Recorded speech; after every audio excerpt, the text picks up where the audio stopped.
Solo te dije que por eso mi ley encima de boquines que no marco. ¿Qué especies?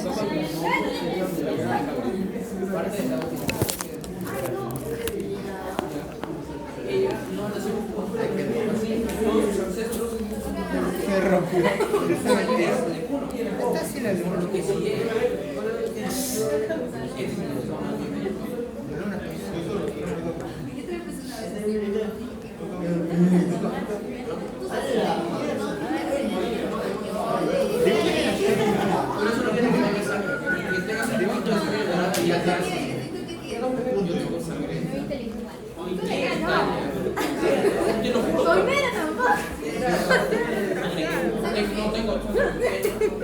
Mira, mis vuelos son uno de Lima, dos de Cusco,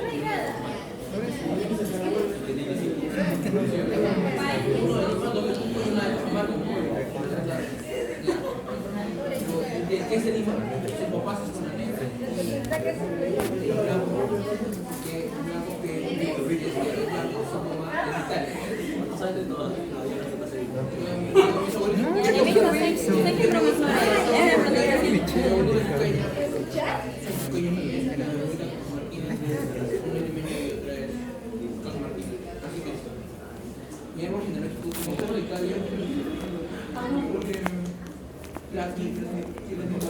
Claro, entonces sería español. Uno de Italia, uno de España, cuatro de Cajamarca, no, cuatro de Cusco, de peruano. Igual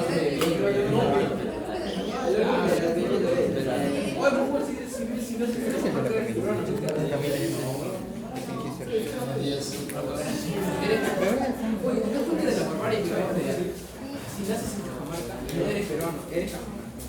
Bueno, una cosa cajamarquina, pero dentro de peruano. Ser cajamarquino no te hace Son las que no salieron.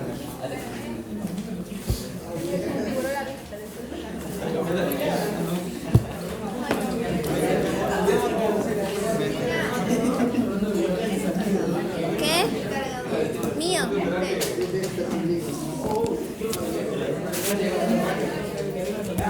¿Te vas a quedar?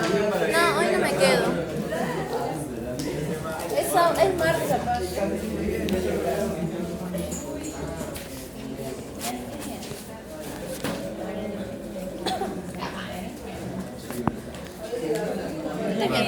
La tierra es lo único mental. Ay no, ¿qué clase es?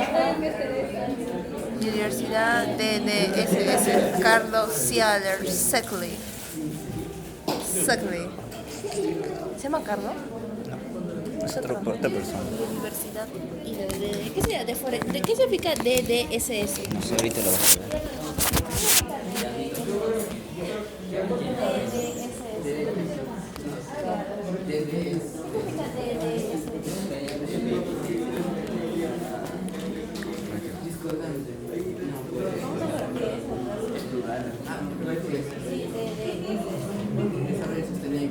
¿Verdad?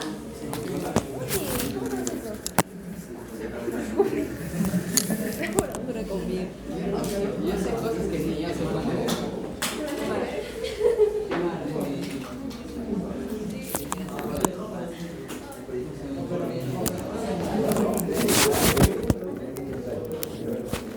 Ni idea.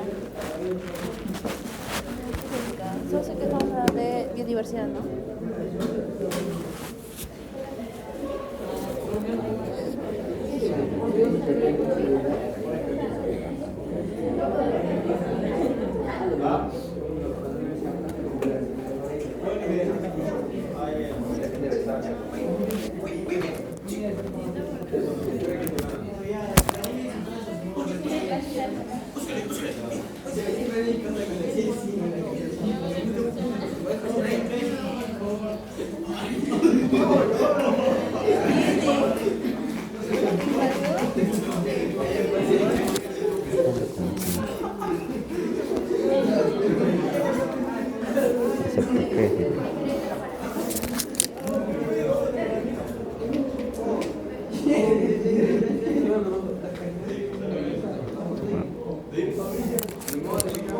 Universidad, sí, ¿no?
Ya, jóvenes, buenos días.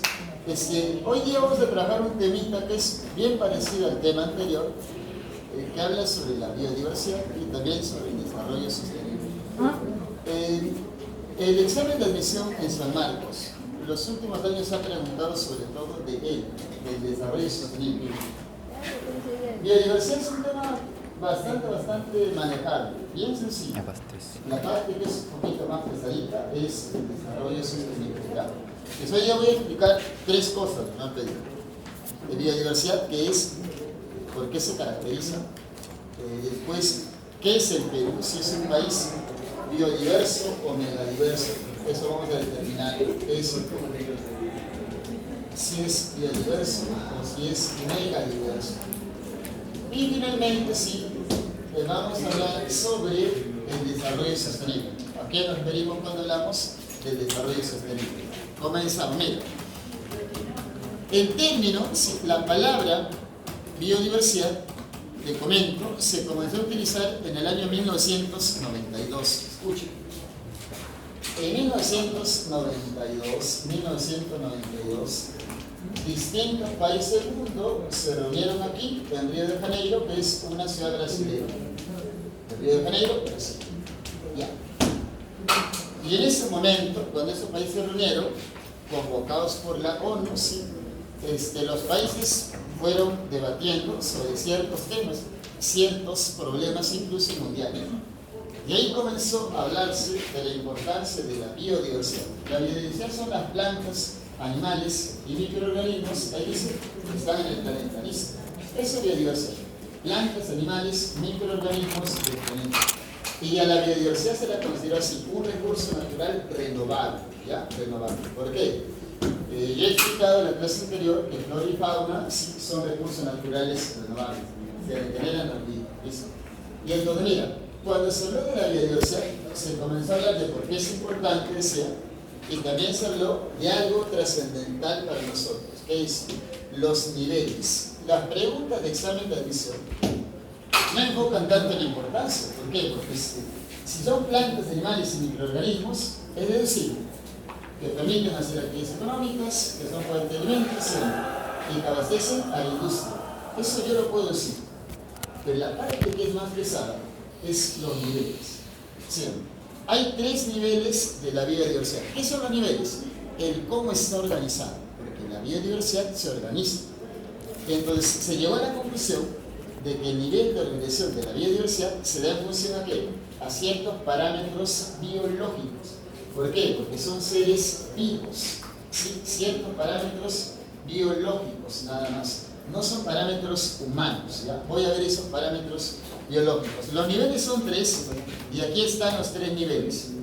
Lo que yo te recomiendo para que los aprendas es que comiences al revés. Siempre comienza con nivel ecológico o ecosistemas, con él mejor. Después con nivel taxonómico o de especies. Y después con nivel genético o interespecífico. Interespecífico es una denominación que utiliza más UNI, pero aquí lo han puesto, no hay problema. Interespecífico o genético. Entonces voy a comenzar primero con nivel ecológico. Dice, el nivel ecológico en términos sencillos son los lugares en los cuales hay plantas y animales. Eso sería el término ecológico. Piensa en lugares que tienen plantas y animales. Yo podría pensar en un desierto, en el océano, ¿cierto? O también en las 8 regiones naturales o en las 11 ecorregiones. ¿Qué es eso? Son lugares. Siempre que yo escuche, repito así, sobre el nivel ecológico o ecosistemas, son los lugares ocupados por las especies, lugares en los cuales las especies habitan. Y pueden ser las 8 regiones naturales o las 11 ecorregiones. ¿Listo? Ya. Ese parámetro lo puedes pensar así. Si quieres podemos poner un ejemplo, para que se entienda un poquito mejor. Voy a ir a un ecosistema, ¿sí? Voy a una ecorregión, ¿ya? Esta ecorregión se llama la Puna y los Altos Andes. Pero solamente voy a centrarme en un lugar de la Puna y Altos Andes, en las mesetas. Porque la Puna y Altos Andes tienen mesetas, tiene nevados y tiene volcanes. Sí. Dentro de la meseta. Sí. Dentro de la meseta. En la meseta, sí, este es un ecosistema también, funciona como un ecosistema, funcionaría como sí, un nivel ecológico. ¿Qué digo? ¿Hay plantas? Sí, hay bicho. Si hay lagos y lagunas, totora. Siguiente, hay puya raimondi. Hay animalitos como las vicuñas, no sé, los camellos. Hay puma andino, hay cóndor, etc. ¿Viste? O sea, ese lugar, sí, como espacio físico que concentra vida, se va a llamar, sí, o va a formar parte de lo que es el nivel ecológico o el nivel ecosistema. Así se organiza. Ese es el primer nivel. Y la regla sí, es esta. Si un país tiene más ecosistemas, ese país es más rico, sí, en cuanto a concentración de especies. Mientras más ecosistemas, más riqueza biológica. Siguiente. ¿Qué cosas no serían ecosistemas? ¿Qué presencia humana deja de ser? No. Ahí no influye la presencia humana. ¿Por qué? Porque la biodiversidad dice lugares en los cuales se entrelacen ecosistemas. O hayan, si quieres, cadenas alimenticias. A eso específicamente se refiere. Si lo amplías en el Perú, las 8 regiones decía, y las 11 ecorregiones son ejemplos de ecosistemas. Incluso una zona urbanizada, como esta. Si incluso una zona urbanizada funciona como ecosistema. El problema es que no tiene mucha riqueza.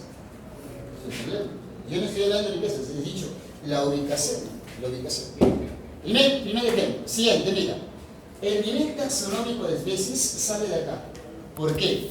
Porque el nivel taxonómico de especies son, ¿qué cosa? Las plantas o animales que habitan, ¿sí?, un ecosistema. O sea, aquí sería el nicho, aquí sería la totora, aquí sería la puya raimondi, listo. Ahí serían esos sectores, esas especies. O sea, cuando yo digo nivel de especie taxonómico, me refiero a toda planta, sí, o animal que ocupa ¿qué? Un ecosistema. Cuando a ti te enumeren las especies, cuando te digan, a ver, en tal lugar hay esto, y te van a decir, ¿a qué nivel de la biodiversidad corresponde? Tú vas a decir, taxonómico, nivel de especie. ¿Listo? Cuando te enumeren, ¿no? La región Chala, Yunga, Quechua, Suni, Puni, ¿con qué nivel se corresponde? ¿Listo? Entonces tienen que comenzar a diferenciar. Siguiente. El siguiente nivel sí, ya se refiere a cada especie en sí. ¿Por qué? Porque el nivel genético intraespecífico es la variación, sí, de individuos dentro de una especie. Vamos a poner un casito. A ver, un caso, ¿qué sería? Dentro de una especie, los individuos comienzan a ser distintos. La papa. Ya, ¿por qué? Porque hay distinta variedad de papaya, porque aparece ahí, pero otro casito. El maíz. Para entenderlo bien, tiene que comenzar por lo más cercano, porque lo más cercano somos nosotros. Ya, pero al margen, nosotros como especie no estamos incluidos dentro de la biodiversidad. Pero al margen de eso, sí lo podemos utilizar para entender cómo es el nivel genético.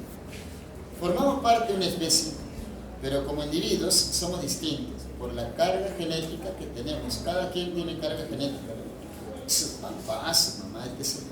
Y eso se expresa en que a pesar de que somos una especie, los rasgos físicos son distintos. ¿Listo? Ya, lo mismo ocurre con las plantas y animales. En el caso de la papa, la carga genética de especies distintas, cruces, especies, etc., ha generado diversidad. Eso genera diversidad. Puedes traducirlo, variedad de maíz, variedad de aquí, ¿sí? Y a los animalitos, la raza de los animales, así lo traduces. ¿Listo? Está bien, ya. Entonces, hay distintos ejemplos. Pero mira, ese nivel puede ser alterado severamente. El hombre sí puede alterar cualquiera de los tres niveles. Altera él, sí. Altera él y altera él. Pero ese nivel sobre todo es alterado de manera dinámica con la domesticación. O sea, el hombre sí influye en la biodiversidad. A eso me refiero. Sí genera cierta influencia. Lo usual es lo que uno quisiese que fuese influencia positiva, pero no siempre es así. ¿Listo? Ya está. Entonces, los tres niveles los ordenan por aquí, sugerencia. Ecológico, taxonómico y nivel genético. Y con ese ordenamiento, recién podemos definir qué pasa con él. Miren, el Perú es un país que tiene muchos ecosistemas. Tiene gran diversidad de especies. Tiene gran cantidad de recursos genéticos. Cuando un país tiene todo eso, tiene en sí bastante biodiversidad, ese país se llama megadiverso. Y esos países son poquitos en el mundo, son solamente 17 países en el mundo. ¿Qué dijo? Megadiverso. ¿Pero se puede repetir la parte de megadiverso? Ya. ¿Qué es un país megadiverso? Un país que tiene bastante biodiversidad o bastante diversidad biológica. Igualitos, ¿listo? Y entonces mira, con esa premisa, ¿yo qué voy a ver? Que en el mundo no son muchos, son 17. Son contaditos en el mundo. Para que un país sea megadiverso, nada tiene que ver su extensión. Nada tiene que ver su extensión, pues de grande, pequeño, etc. Tiene que ver mucho con su ubicación. Los países megadiversos son los países que están ubicados en zona tropical. Esos son los países megadiversos. Los países de zona tropical, que yo también le llamo países de baja latitud. ¿Listo? O sea, yo los ubico. País megadiverso, que es un país que está en zona de baja latitud. ¿Qué significa eso? Un país que está muy cerca a la línea ecuatorial. ¿Listo? Ya está.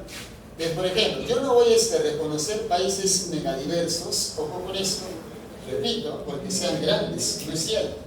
Es por su ubicación. Tienen que estar aquí en zona de baja latitud. ¿Qué significa estar muy cerca al Ecuador? Y tienen que presentar clima tropical. ¿Ya? Hay una razón. Claro, para rayos solar que para que las plantas y animales proliferen, tienen que ver algo llamado estabilidad climática. Y ya ustedes muchas veces creo que les he comentado que la selva tiene estabilidad climática, es decir, llueve casi todo el año, el calor es permanente en el año, ¿sí? No son marcadas. Pero en cambio aquí el invierno es marcado, ¿sí? El verano es un tanto marcado, la primavera un poquito, ¿sí? El otoño un poquito, en cambio en la selva. Esta condición de estabilidad permite proliferación de especies. Entonces, que no te sorprenda que aquí también esté Brasil, porque aquí está Brasil, que aquí esté Ecuador, porque aquí está Ecuador, o que esté Colombia. Ahí se suma el Perú. Y después países como México, ¿sí? Están también aquí en este listado. En este listado, ¿quién también se encuentra? Se encuentra el Congo, es un país famoso del África. Está también Sudáfrica, por ejemplo. Está también Madagascar, que es famoso. Está también Australia, es decir, ¿no? Distintos países en el mundo.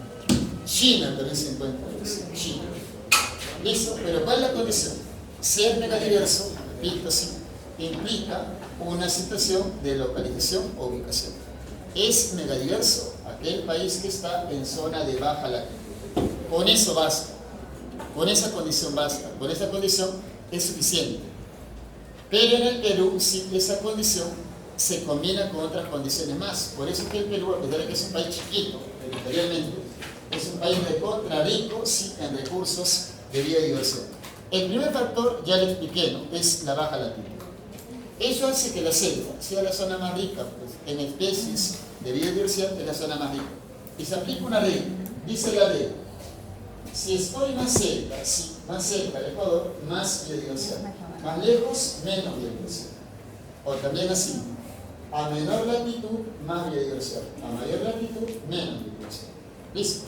¿Por qué? ¿Qué es la latitud? Repito, es la distancia hacia el Ecuador. Si estoy más lejos, mayor latitud.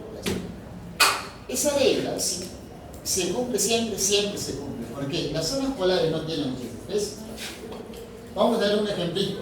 En la Antártida hay una especie que estos últimos años está estudiando, pero que es abundante, no en zonas continentales, en zonas marítimas. En las zonas polares sí hay biodiversidad, pero casi todo está en zonas marítimas, en las aguas, quiere ver lo que es, en los océanos fríos. ¿Listo? Vamos a poner el caso del krill, que es bien conocido. Claro, el krill es el famoso alimento de la ballena, ¿sí? La ballena se alimenta de krill. ¿Y el krill qué come? Del peatón, creo. En peso hay más krill. ¿Qué es lo que come el krill? ¿El peatón? El peatón. El fitoplancton. Ah, el fitoplancton. ¿El krill qué es? Es un crustáceo chiquitito, ¿no? Sí, usualmente se ubica en la zona polar.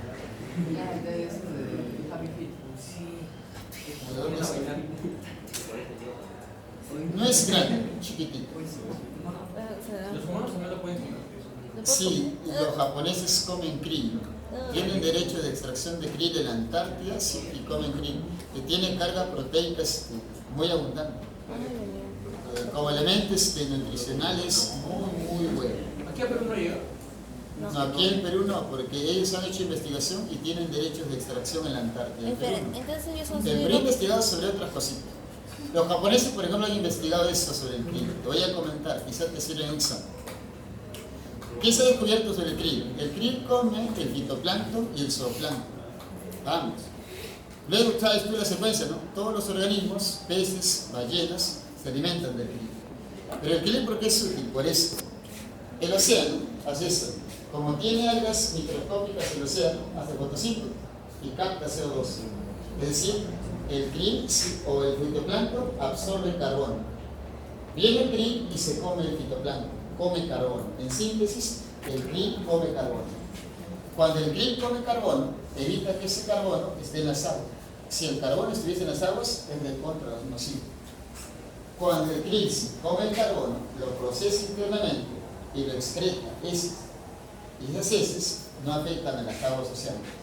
Por eso es que algunos dicen que una posible alternativa, sí, de frenar el calentamiento global sería masificar el krill en algunos lugares, ya que tiene esa propiedad particular. Cuando el krill, tú has visto eso, tú conoces biología, los crustáceos, los moluscos, mudan su conchita cada cierto tiempo. El krill muda su conchita cada 2 semanas nomás. Y cuando muda su conchita, elimina bastante carbono. elimina todo lo que consume carbono, lo elimina y no termina siendo nocivo para el océano. Por eso algunos dicen que se puede utilizar para qué, para aparte de futura fuente de alimentación, se puede utilizar también para hacer cierto freno, ¿sí?, a los efectos del calentamiento global. Por eso habla mucho de su conservación. Los japoneses han investigado eso que te comenté hace un rato. Por eso conocen tanto sobre el crimen. Pero eso era porque lo comía y lo botaba como heces, ¿no? Y la otra razón dijo algo que como que podría hacer daño también, dijo algo así.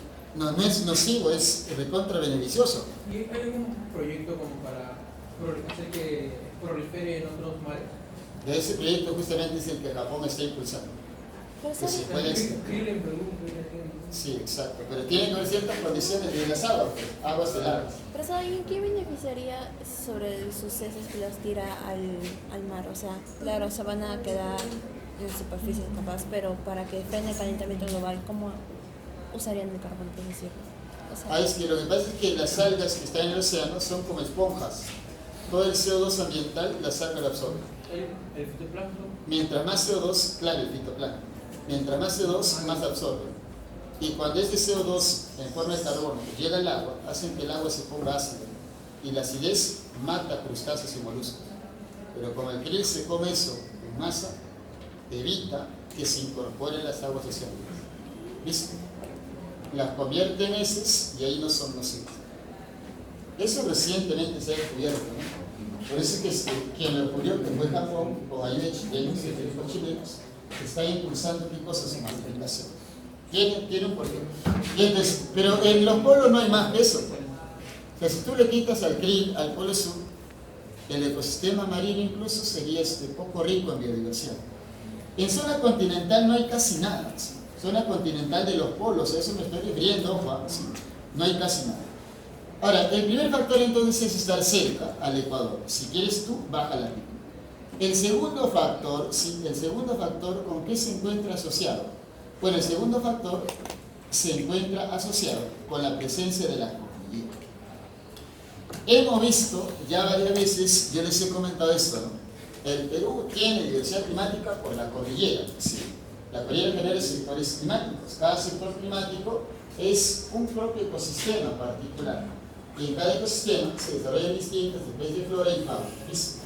Pisos climáticos, pisos ecológicos. ¿Ves? Sin cordillera no tendríamos tantos ecosistemas. Tendríamos quizás solamente un ecosistema, pero el tener muchos ecosistemas da riqueza biológica también. Tercera razón, las corrientes marinas. Esto ya lo expliqué en ecoregiones, pero voy a repetir. ¿Sí? La corriente de Niño es una ecoregión. Aquí dice, mar tropical. La corriente peruana es el mar frío. Ambas son especies, ¿por qué? Porque los peces de aguas frías son distintos a los peces de agua cálida. Si tú sumas ambas corrientes, dotan de riqueza biológica. Todo esto sí genera riqueza biológica. Por eso es que esa frase que has escuchado en el colegio, que el Perú es el país más rico en diversidad de peces, es cierto. Es cierto, ¿por qué? Porque chocan dos corrientes marinas, una de aguas cálidas y otra de aguas frías. Y el tercer factor ya no es un factor natural, es un factor más humano. ¿Qué pasa cuando el hombre domestica las especies silvestres? Las va dotando de características nuevas, siempre. Por ejemplo, domesticar a la llama, la alpaca, generó características nuevas en esta, que desarrollan fibras más gruesas, más resistentes incluso. O el domesticar a la papa, ¿no? La quiebra, el payar, como se llama aquí, genera características nuevas. A través de la domesticación y cruce de especies, nosotros podemos, ¿qué cosa? Generar varios procesos. Voy a poner un casito, porque el famoso tangelo. ¿Alguna vez han comido tangelo? No. ¿Sí han comido? Si no recuerdan el nombre. ¿Naranja? Naranja y mandarina. La naranja no es, el tangelo no es una naranja. No, Es una combinación. Una hibridación entre naranja y mandarina. Ah, ya. Eso es. Ah, Oye, es el pensé que era tangelo. naranja. No es una naranja, no es una mandarina, es una especie de cruce que se le puede llamar injerto o La hibridación. Ahí dice la Es- marina. Bien particular esa especie. Oye, no puede Ya, pero eso es producto de acción humana. O sea, la domesticación también, cuando es bien dosificado, genera riqueza especie. A eso se refiere. ¿Sí? Genera riqueza. ¿Está bien? Ya, listo. Porque las razas no se consideran económicamente, ¿no? Ya, pero es que lo que pasa con las razas es que en las razas sí se considera dentro del nivel genético, ¿listo? Sí se considera como una acción humana positiva, pero siempre y cuando genere beneficios. Si genera beneficios, es una acción humana positiva. Oye, pero no sé. A ver, ¿han escuchado de las vaquitas lecheras? Sí, no, baja la ¿Sí o no? Sí, sí, no. ¿De alguna raza?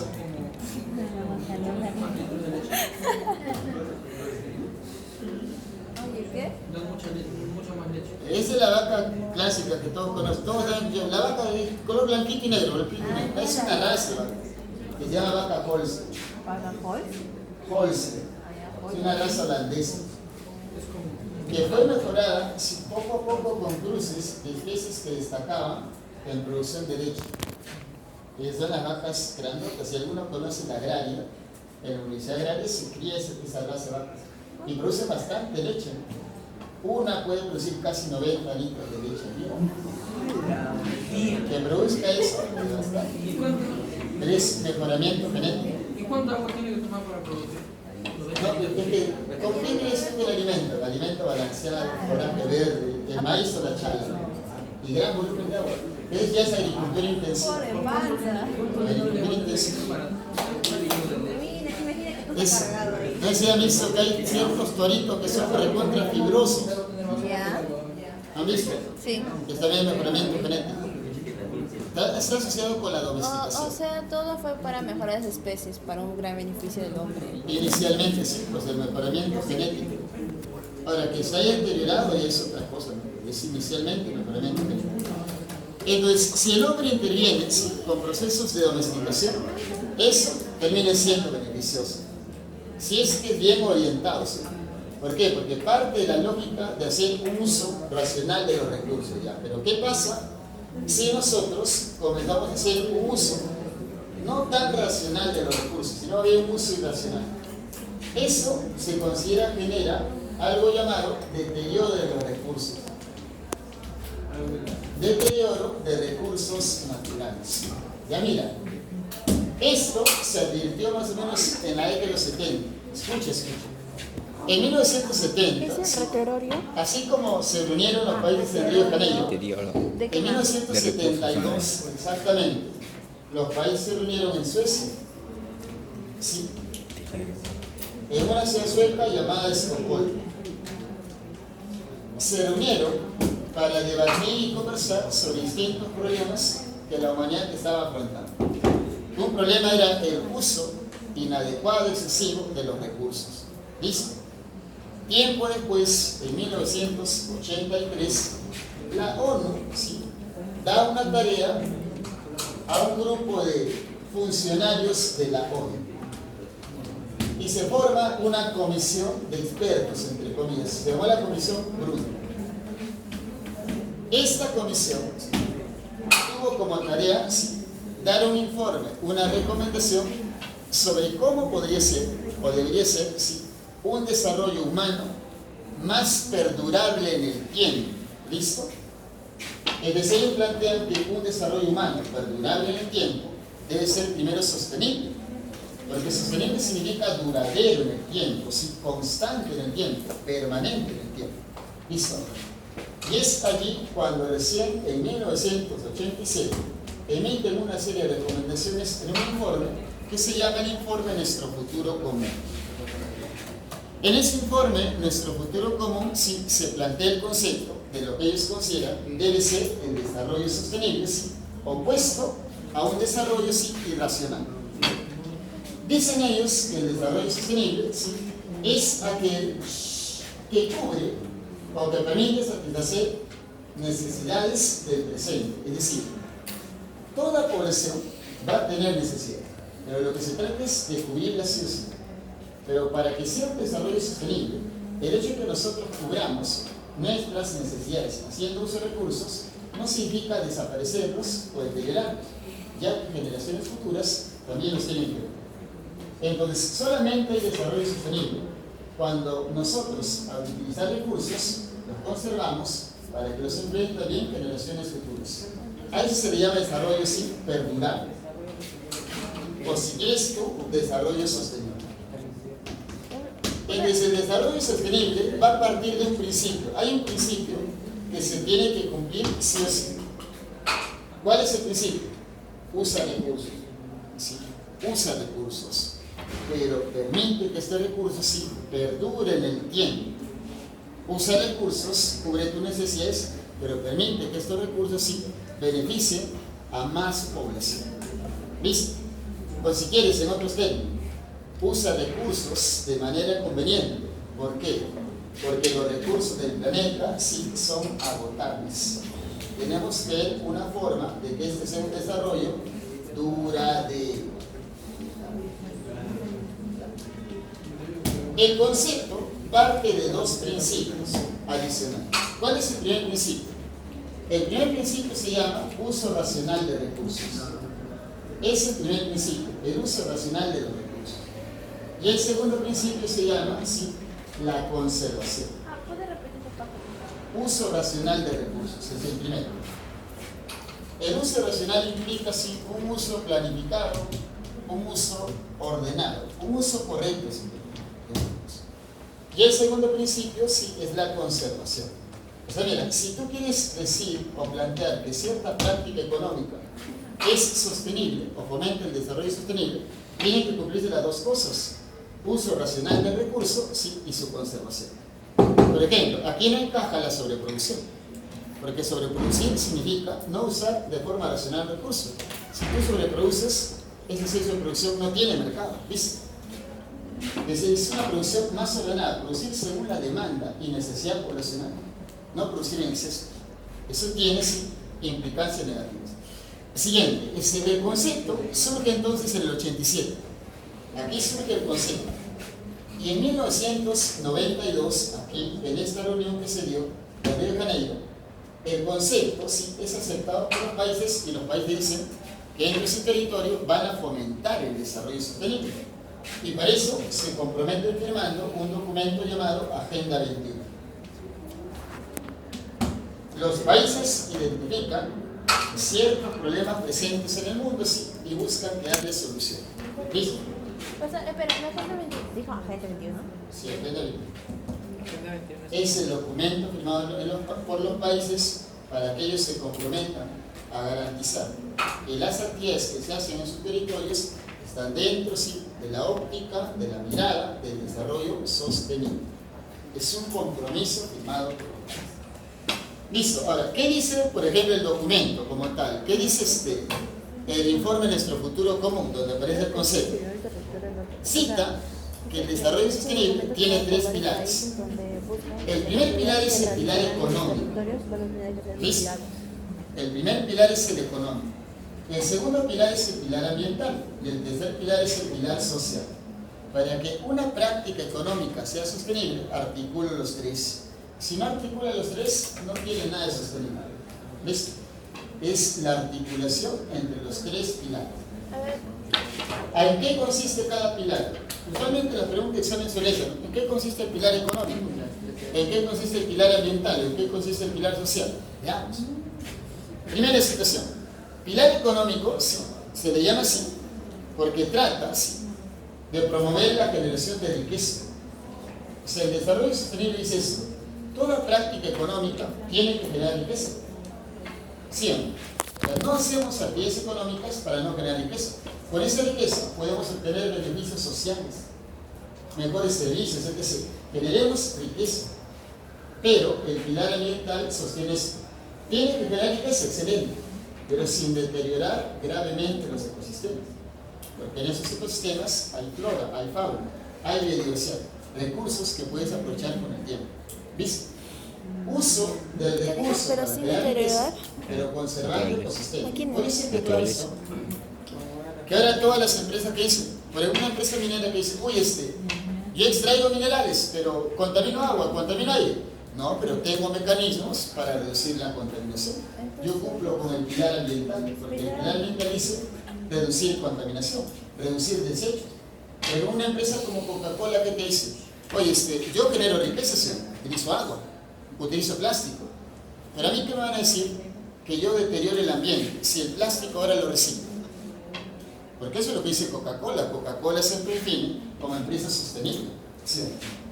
O por ejemplo el caso más famoso aquí, ¿no? En el mundo seguramente lo ha visto, el caso de Pepsi, ¿no? Pepsi sostiene que también es una empresa sostenible. Pepsi fabrica todos los snacks, bebidas, etc., casi todos.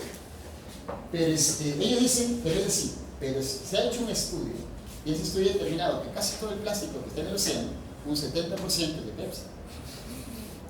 Pero ellos dicen, esto lo están cumpliendo. Lo ambiental es no deteriorar el ecosistema, no generar mucho desecho, porque tiene impacto en los ecosistemas que luego nos dotan de recursos. ¿Viste? ¿Y a dónde está lo social? Lo social está en que con la riqueza generada, con el ecosistema ¿sí?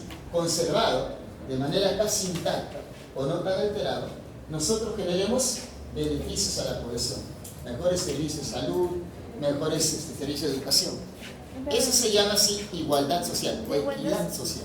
La igualdad social dijo que era Generar mejores beneficios y opciones de desarrollo en servicios para la población. ¿Listo? ¿Ya está?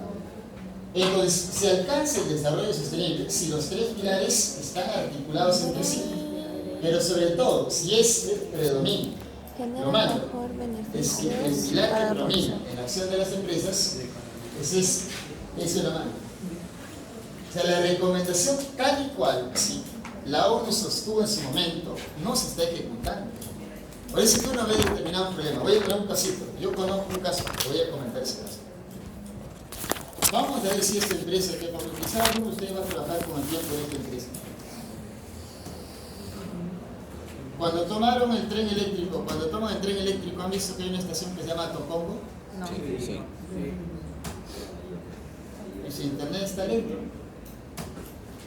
Y acá está.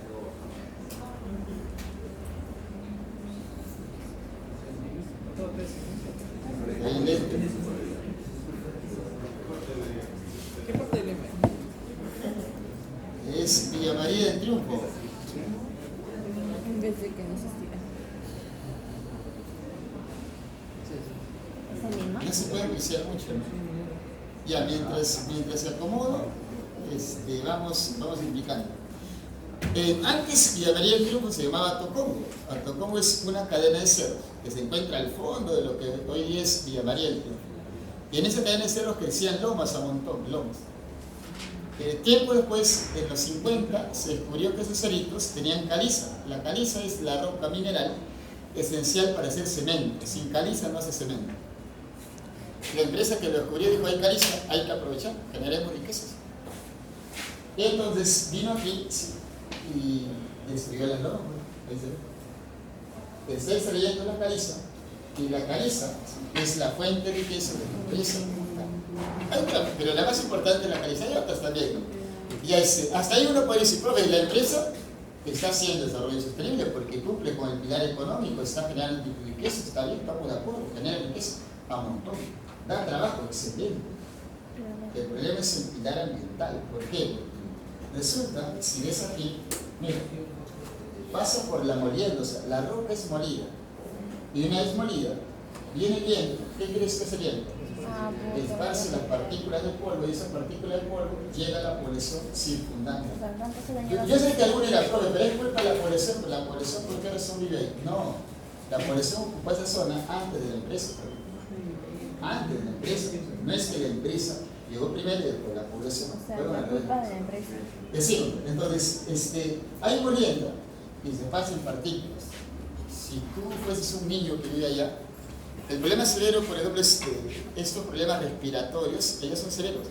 Hay estudios que citan que los casos de asma allá son más frecuentes y comunes que en otra zona del India. Tienen una razón o un problema de carácter más de salud ambiental, incluso a la población, al ecosistema, desapareció o no. Ya yo sé que alguno dirá, profe, ya, pero vamos a solucionar el ambiental, ustedes que son ingenieros. Vamos a hacer un mecanismo para que ese polvo no llegue a la población. Si haces eso, trabajaste el pilar ambiental. No tienes que tener contribución. Reduce desechos, si no. Pero no hay riqueza. ¿Entendiste? Y algunas empresas tienen estrategias interesantes, algunas ponen mallas, muy interesantes estrategias.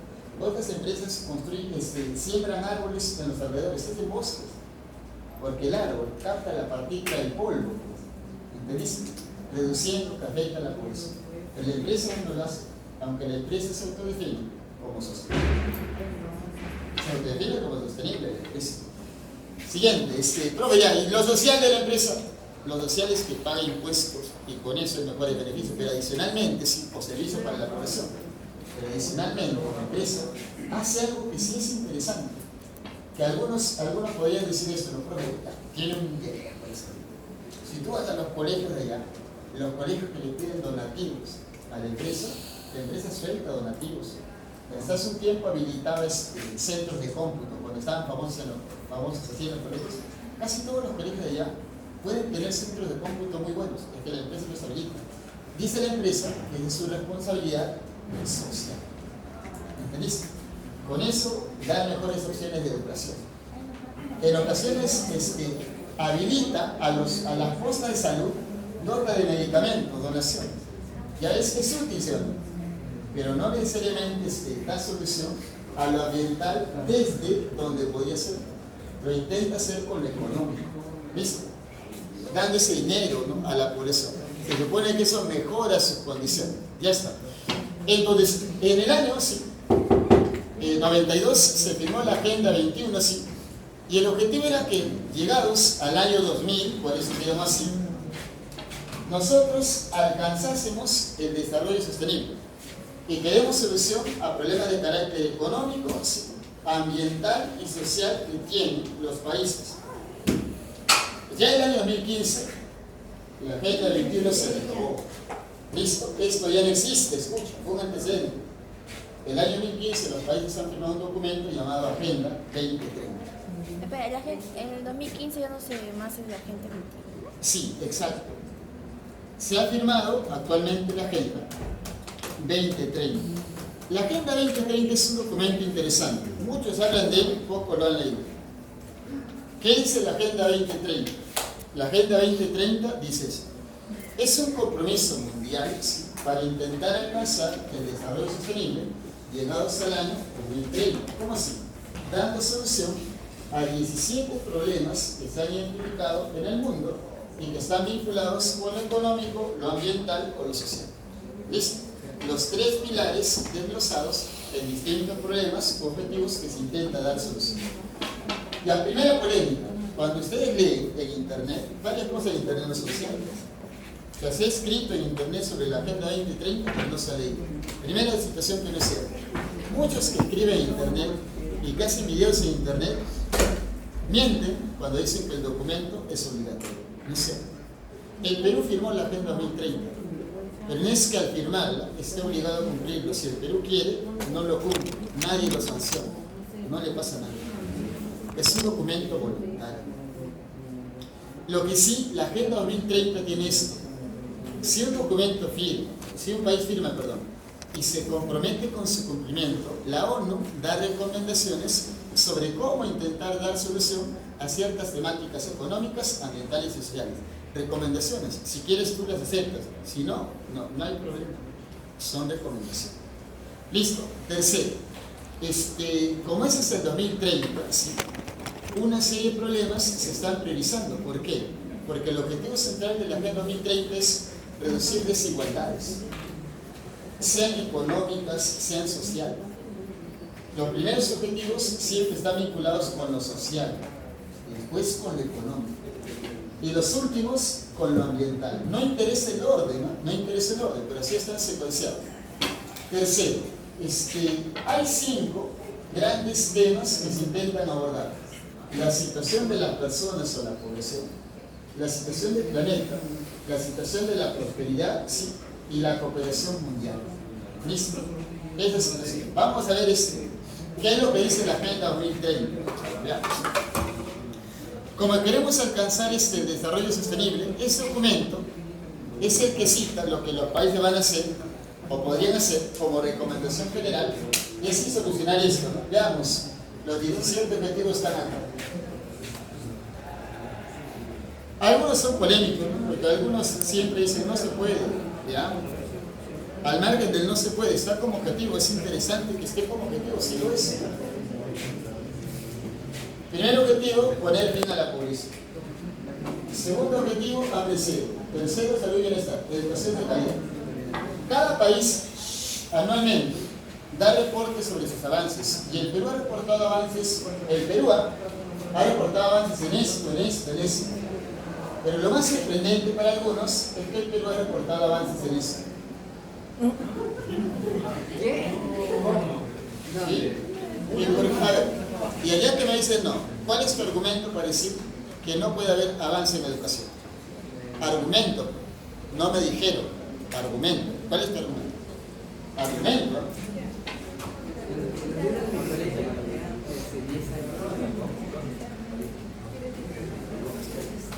¿Cuál es tu argumento?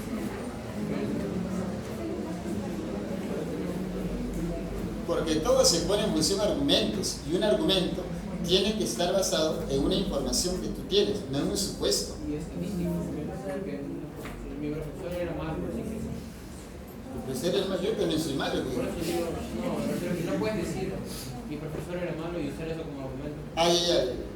Porque tiene que ser estadístico. Claro, tiene que ser estadístico. Creo que hay un examen que se da cada año. Se da cada ciclo de 3 años, se llama la evaluación o la prueba PISA, que es una evaluación que se toma ya son casi 100 países que toman la prueba PISA. Cuando el Perú tomó la primera prueba PISA, salió último en todo. Ustedes lo deben escuchar en R1. Pero si no lo crees, la última prueba PISA, el Perú ya había remontado casi 15 puestos. Prueba PISA hasta prueba PISA, el Perú iba subiendo. Y es importante, porque tú dirás, profe, no creo. Sí, jóvenes. ¿Por qué? Porque los resultados lo dicen. O sea, una cosa es una percepción. Mi profe no me enseñó, en el colegio no aprendí nada, etc. Pero en realidad sí ha comenzado a subir. ¿Y hay países que han bajado? Bastante. Hay países que han bajado. Quien ha bajado así, casi de manera precipitada, es México. México, entre los países latinoamericanos, estaba rankeando así con Chile, con Uruguay. Y se vino abajo México. Hace 5 años, México mira, ha bajado tanto que el Perú ya supera a México en matemáticas. Ya, sí somos. En conocimientos matemáticos ya supera a México. Aunque la prueba tiene un elemento particular, ¿no? No se toma a cualquier alumno, se toma alumnos por sorteo. Es un sorteo nacional y se toma a ciertos alumnos de ciertos colegios, no alumnos de un solo colegio, porque si tomas alumnos de un solo colegio no es muy objetivo, tiene que ser disperso, ¿me entendiste? Distintos lugares. Tanto de particular como de Particulares y estatales. Venezuela ha bajado. Venezuela, por ejemplo, no participa en la prueba PISA. Hay países que no participan, hay países que sí. ¿Por qué? Porque la prueba PISA es voluntaria, no es que tenga miedo, es voluntaria. Siguiente.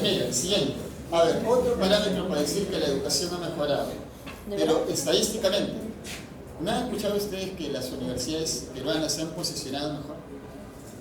No. ¿Cómo que no? Sí. San Marcos ha subido. Ah, Católica sí, subió. está debajo de la católica, ¿no? La UNI subió, internacionalmente ha subido. Claro, hay una situación que sí es real. No es que se suba porque se haya comprobado que los alumnos salen mejor formados, sino que se sube porque hay un parámetro que hace que las universidades suban en la estadística, la investigación científica. Las universidades están investigando más que antes, muchísimo más. Hasta hace un tiempo que exigían tesis para el bachiller. Ahora ya lo eliminaron, pero no, solamente va a ser para el título. ¿Quién se graduaba antes con tesis? No. De una promoción, 1 o 2. Ahora, si quieres el título, tienen que ser todos. ¿Qué? Es investigar, tienen que investigar. ¿Investigar 2 veces? Y eso hace que las universidades suban. La producción científica se le llama su parámetro claro. Siguiente, igualdad de género. Horrible. Ay, sí, demasiado. Pero está debajo. ¿Pero qué significa igualdad de género?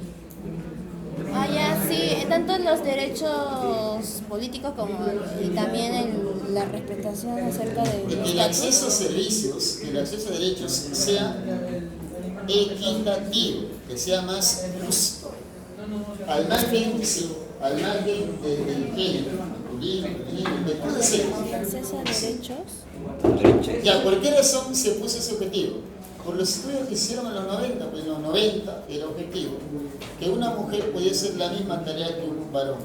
Ingenieros ambos. La diferencia estaba en el sueldo. Al varón se le pagaba más. Ha cambiado, sí es cierto, pero igual, no hay homogeneidad de acceso a derechos. No sé si ustedes sepan eso. En el campo, en la sierra, hay una práctica que yo considero que es mala. ¿Cuál es? Es que cuando se quiere educar al niño y a la niña, como en casa hay tareas por cumplir, la familia prefiere enviar al niño al colegio antes que a la niña. Y la niña se queda en casa haciendo las labores. Y eso implica acceso a menos derecho a educación. Siguiente, otro casito. A ver, este objetivo, mira, producción y consumo responsables. O sea, las empresas no tienen que producir en exceso, sino en función a las demandas, pero también sí tiene que haber un consumo responsable por parte de nosotros. Las empresas no tienen que generar muchos desechos, y tú también no tantos. Ejemplo, las bolsas de plástico que nosotros ahora consumimos, ¿de qué están hechas? Primero que no son bolsas de plástico, ¿no? Son bolsas de ¿qué? ¿De polietileno? No. ¿De qué? Algunas son bolsas de tela, ya perfecto, y otras de esa bolsa de metro, las que se estiran mucho. Eso. Oye, sí, ¿cómo se había un texto que hablamos acerca de las bolsas? En el agua se disuelve, creo. Se disuelve, se le llama bolsas biodegradables. Biodegradables. La dejas en el agua, la dejas en el sol, se disuelve, se desintegra prácticamente. Biodegradable. Está vinculado con el consumo, claro, por eso es que Metro dice que su actividad es sostenible, porque genera poco desecho, desde eso.